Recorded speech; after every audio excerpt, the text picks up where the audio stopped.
Two police officers, dressed in blue uniforms, arrived at my garage in a patrol car. I secretly observed them from my spot beneath the lift. It was strange to see police officers so happy, but their expressions turned serious as they approached. They confirmed my identity and shared unfortunate news about my wife.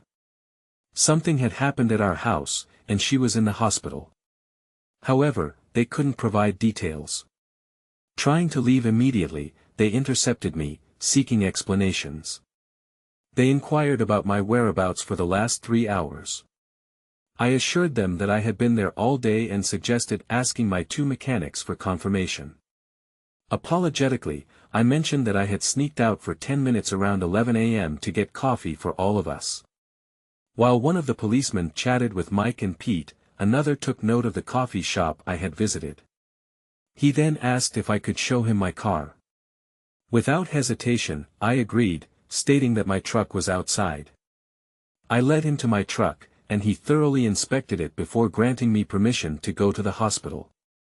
At the hospital, a staff member explained Kate's injuries, the blood transfusion, and the ongoing surgery. I thought it was unprofessional for the doctor to half-smile during our conversation. Leaving the hospital, the same two policemen intercepted me for more answers. We went to the hospital cafeteria for much-needed coffee.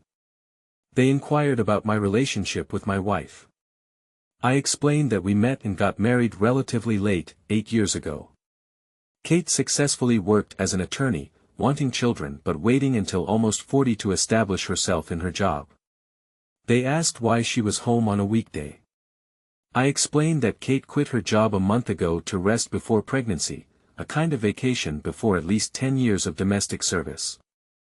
I concluded by expressing my love for my wife, stating that we were doing well and looking forward to having a baby. They asked about John Barton. I denied knowing him, and they walked away without answering. Trusting my team to lock the garage, I went straight home. Two forensic scientists and a detective were searching the house. The detective introduced himself, explained what he knew, and posed the same questions as the previous officers, along with a new one. He inquired about the presence of a few drops of blood in the downstairs toilet. I responded, expressing my lack of knowledge. I then questioned the detective about the focus on me as a suspect and sought assurance that they were actively investigating other possibilities. He reassured me, stating that they had several leads and mentioned his colleague talking to Mrs. Barton. Curious about John Barton, I asked. Apologetically, the detective stated that it was inappropriate for him to comment. They walked away, leaving me in a state of confusion. I went upstairs to the master bedroom and observed the unfolding scene, realizing I would be truly shocked if I were watching it for the first time. Earlier in the day, around 10 a.m. at work, I started thinking about closeness. There's nothing unusual about this. They say guys think about closeness an average of 67 times per waking hour. Men virtually cut off from their wives for a month can double that. Since Kate left work, our 2 to 3 times a week had dropped to almost zero. Kate was either in a bad mood, bored and depressed, or too tired. Personally, I thought it was because her normal life was ending, and she was scared. Being a caring husband, I didn't want to pressure her. She'll come out of her fear at her own pace. I knew my life would change after having children, but I understood hers would be turned upside down. I kept daydreaming about our early years of marriage, where our bed life was anywhere, anytime. In any case, we made an effort to keep it fresh and new as long as our imaginations existed. Then, slowly, we fell into the automatic mode that long-term partners often do. I snapped out of my daydreams, realizing I needed to act, to restore spontaneity. I decided to head home now and be close with Kate until completely spent. Decision made, it was time to leave and go home. I informed Mick and Pete that I'd be away for a while. Pete asked if I could test drive the car he just serviced. Returning home, disappointment struck as I saw an unfamiliar car in the driveway. My friend's visit ruined my plans. Nevertheless, I decided to go in. Maybe my friend could be convinced to leave and salvage my plans without suspicion. I opened the front door, and my hair stood on end. I knew my marriage was over. The unmistakable sounds of joyous affinity reverberated down the stairs. It was almost automatic for me to record a video whenever a client brought their car to the garage, a precaution against accusations of damage. Heart pounding, I ran up the steps, camera ready, and peeked through the bedroom door. Yes, it was Kate, and yes, it was some guy I didn't recognize, happily on our bed. Suppressing the urge to react violently, I turned away. I can honestly say this was the most challenging thing I've ever done. My legs gave way, and I collapsed outside the door, completely devastated. Dimly aware that they were reaching their peaks nearby, I couldn't tell how long I stayed there. Gradually, it dawned on me that all sounds of their betrayal had stopped, replaced only by conversations. It was just as bad and still tore me to the core. Realizing I needed to think, I knew I had to get out of earshot. Reacting emotionally would at least land him in the hospital and me in prison. Quietly getting up, tiptoeing downstairs, I slumped on the sofa, away from the sights, smells, and most sounds of betrayal, free from emotional distractions. I did what I knew best and devised a plan: get him out of sight, confront him, throw him out the back door undressed, and repeat the process with her without bruises and witnesses. I hoped to avoid a trial. Fortunately, I had the perfect shock weapon in my workshop. 2 years ago, in the Army Reserve National Guard, my skills earned me the task of clearing trucks, where I found a small device that would now come in handy. Police called them stun grenades, slightly larger than a regular grenade. They're a small canister with a lever pin ignition mechanism specifically made for hostage rescue. While designed to cause minimal physical damage, the explosion is accompanied by a flash with the power of 8 million candles and a shock sound of 170 dB. The flash alone can stun a person for at least 5 seconds. Fueled by my newfound hatred, my mind quickly formed the rest of the plan. To avoid damaging my house, I couldn't just throw a grenade on the floor. I took out the device, quickly glued a short piece of rope to it, and put a loop on the end of the rope. Prepared in this way, I tiptoed upstairs, realizing secrecy was no longer necessary. Clearly hearing men's moans from behind the bedroom door, I paused only to pick up my phone from the floor outside the door where I had dropped it. Glancing around the door frame, it was evident that the second round of affinity was in full swing. My wife was satisfying her lover, caressing him below the waist. Mentally rehearsing the sequence of events I had decided on, I took a deep breath and took action. Stepping into the room, I looped the end of the rope around the hook on the bottom of the light fixture, leaving the device hanging halfway to the floor. I pulled out the pin, put it in my pocket, and walked out the door, pressing my fingers tightly to my ears and closing my eyes. Even with my precautions, the effect was amazing. I clearly felt the shock wave and the bright reflected light through my eyelids. Following the plan, I jumped into the room again, ready for action. This time, it was my turn to be surprised. I don't know exactly what I expected to see, but it was nothing like the scene that appeared before me. Mr. Anonymous lay on his back in bed, and there was clear damage below his waist. Either nature had been cruel or something crucial was missing. Kate lay on the floor, her eyes empty, mouth moving like a fish out of water, confused. I retreated to the hall to ponder. My thoughts were abruptly halted by 2 horrifying screams from the bedroom, followed by loud bangs and slamming doors. It dawned on me that I was in serious trouble. My plan had failed once again. Peering into the chaotic scene, the guy tumbled out of bed, clutching his groin and howling. Kate was absent, presumably in the bathroom. We needed to erase any evidence. Returning to the room, I quickly located the detonator for the device and added it to the rope, finding nothing else. I concluded everything else had been destroyed. I approached the bathroom cautiously. Kate was on her knees, vomiting into the toilet. I had no desire to assist her. I just didn't care anymore. En route to the door, I spotted something on the floor and picked up a warm, soft piece resembling a tongue tip. In the first floor toilet, I disposed of it. They wouldn't be able to reattach it.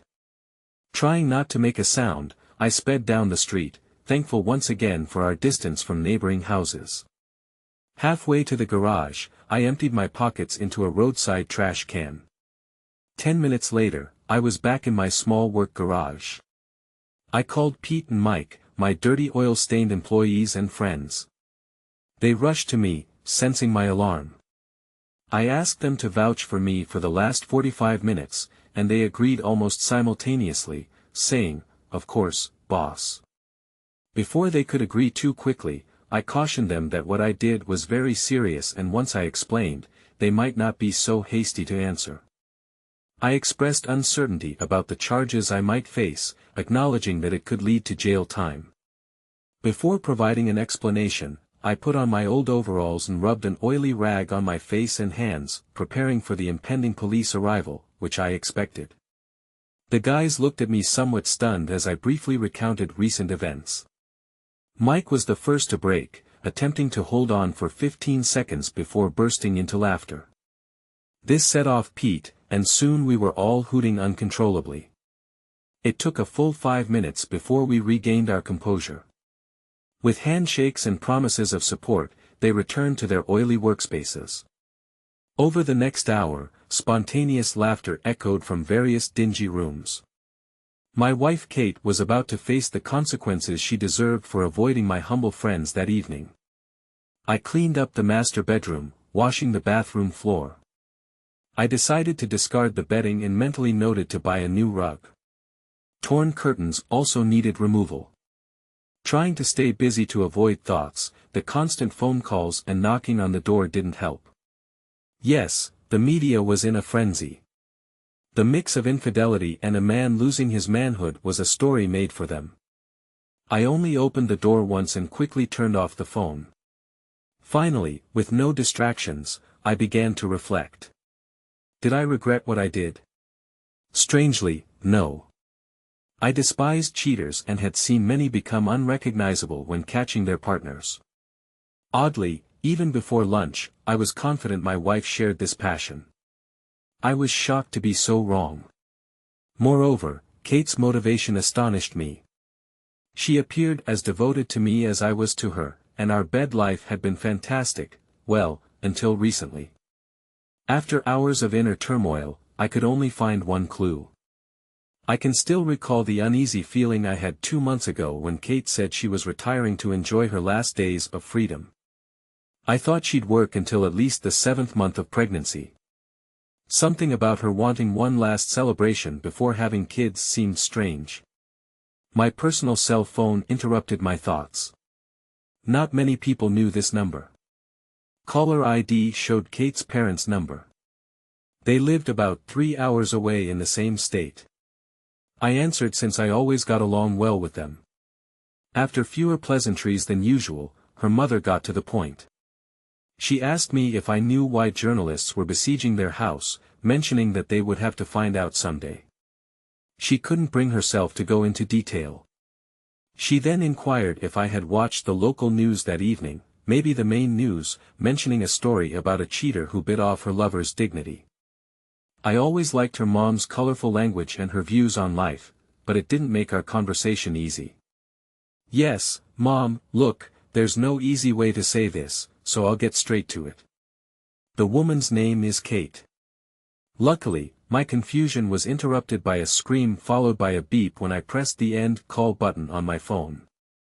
I noticed a warning on the screen. This reminded me that I wrote down the end of my marriage just 8 hours ago. I had vague memories of leaving my phone recording outside my bedroom door. I knew that if I never knew or believed the reason why Kate did what she did, I would never be able to trust any woman again. There was a good chance that I would die a lonely misogynist, doomed to a life of uselessness.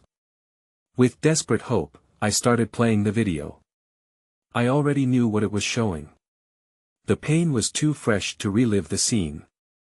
I opened my eyes just as I put the phone on the floor. Without a visual representation, just a view of the hall ceiling, I had to imagine Mr. and Mrs. Infidelity lying side by side on the bed. I couldn't hear the sound clearly, so I downloaded the file to my computer and ran it through an amplifier. This is an important part of their conversation. Kate, it was fantastic. The past week has been great, actually. Does this really have to end today? My offer still stands. Just give me your word, and I will divorce Sarah and marry you. Well, yes, it looks like it will work. A great start to a marriage with a guy who left his wife and kids. No, and I love Dave too much to hurt him like that. In addition, he is a great husband and will be a good father. After today, I will be Mrs. Goody-Goody, a housewife at least until the youngest of our children start school. You can't love him that much. It's not him lying here next to you. No, you're mistaken. I love him very much. The moment I met him, I knew he was my only soulmate. I will never meet another. I am happy that I have such a good man who spoils me and will nurse me when I get a big belly from his 2 or 3 babies. No, I want nothing more than to die in his arms, surrounded by our grandchildren. Well, that was a great speech, but it begs the obvious question, why are you with me now? At least Kate had the humanity to think about it. There was silence for a good half a minute. I guess she just missed the past. She didn't get married until she was 31 and was a bit of a wild girl. She missed just walking into a bar and getting attention from all kinds of guys, the thrill of leading a guy forward and then impulsively deciding whether he gets what he wants or not. Lately, Dave has been deer hunting with his buddies every other weekend. 3 weekends ago, she decided to take a trip down memory lane and check out a bar. This resulted in one night that was okay but unsatisfying. Then last Saturday, she happened to walk into the bar I was at, and here we are. God, she's so cold. Kate, just consider this the last hurrah anyway. What is she complaining about? Come here. I turned off the sound and, at least now, knew that I was a good lover and husband. The problem wasn't me. The following days passed in complete disappointment. 2 days later, the reporters demobilized and left my quiet street. The hospital administrator called me and said that Kate would like some pajamas. I missed this one, she will have to put up with these humiliating hospital gowns. 2 days later, her father called me. He apologized for his daughter's behavior and expressed hope that I would keep in touch with him. To try to sweeten the deal, he reminded me that he has another daughter and she was recently divorced. Sorry, Dad, it's just too weird. For days after this event, he was shown on the news again. Mr. Not So Big Deal has been released from the hospital. Journalists dug up something and exposed him as a serial cheater. So it was with some pleasure that they announced that although the surgeons had succeeded in sewing his manhood back together, it was very unlikely that it would achieve any of its intended functions. At the end of that week, I received an unexpected visitor. Mrs. Barton, or Sarah, as she insisted I call her, was a pretty lady with sad eyes. She told me that she had heard rumors that I might have some evidence that could help her in her divorce case. I explained that maybe it was true, but I couldn't admit it without exposing myself. She understood everything and was very apologetic for asking. I told her that I thought there was such an abundance of circumstantial evidence that she wouldn't need what I had. If this turns out to be wrong, I will persuade her to return and perhaps change her mind. There was such sadness in her that I felt sorry for her. Pulling out the video file, I played her only the aftermath of the big explosion. The shock of her husband's screams made her cower at first, but she soon pulled herself together. Suffice it to say that she was not very sad when she left. Being the helpful guy that I am, I invited her to come pick me up when the sadness returned. Oh yeah, that wasn't the last time I saw Sarah Barton. The last visitor I received was probably the strangest. On Saturday, I answered the door to the detective I had spoken to at the house on the day of the big event. The suit disappeared, leaving only jeans and a shirt. Hey, son, no, I won't come in. I just wanted to say that if there was insufficient evidence, I recommended that the case be closed. Hearing my gratitude, he turned to leave but stopped and looked back. Listen, at the end of the year, I will retire. If I come back after this, will you tell me how you did it? I just smiled and wished him a good day. Kate's letter arrived the following Tuesday. My dear Dave. I can't express how ashamed and sorry I am that I did this to you.